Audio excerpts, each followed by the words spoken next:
Muling pinatunayan ng Waste kung gaano sila kahusay sa volleyball. No poyos nga on this game pero still they managed to keep their momentum until the end of the game. Muling ang pinatumba ng Waste ang UP sa kanilang laban. Si Perdido at Jurado nga ang naging takbuhan sa scoring department ng Waste at silang dalawa nga ang naging consistent sa kanilang kupunan. Although malaking kawalan nga ang pagka-absent ni Poyo sa laban na ito, pero di naman ito naging balakid sa Waste para may panalo ang laban. Di kinaya ni Bustrillo na buhatin ng kanyang kupunan kaya't nahirapan silang mapatumba ang UST. Poyo's absent sa game. Apektado nga ba ang Waste? Perdido Jurado begin sa UP. Bustrillo di kinaya ang power ng Tigresas. Good day kabalibol, isang maligayang araw sa lahat. Bago natin yan simulan ay huwag mong kalimutan mag-like, share, subscribe, pakispec na notification bell para may i-update ka sa ating mga video. Naging maila pa rin sa UP na makuha ang panalo laban sa UST. Medyo madali nga lang para sa Tigresas na makuha ang panalo dahil na rin sa kanilang maayos na depensa at pati na rin sa opensa.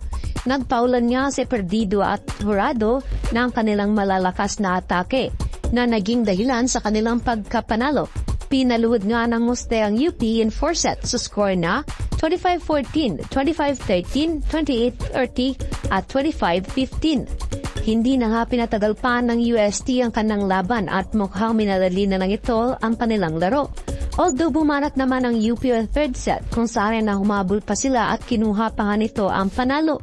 Subalit sabi nga nila consistency is the key, nasa kanila na sana ang momentum sa laban, ngunit subalit di pa rin nila napanatili ang kanilang momentum at muling nabawi ng UST ang kumpiyansa sa laro. Bumanat nga rito si Perdido kaya't nahirapan ng UP na mapatay ang momentum na hawak ng UST. Player of the game nga rito ay si Perdido na nagtala ng 24 points from 22 attacks, 1 block and 1 ace. Sinamahan naman ito ni Jurado with 24 big points rin para buhatin ang kanilang kupunan.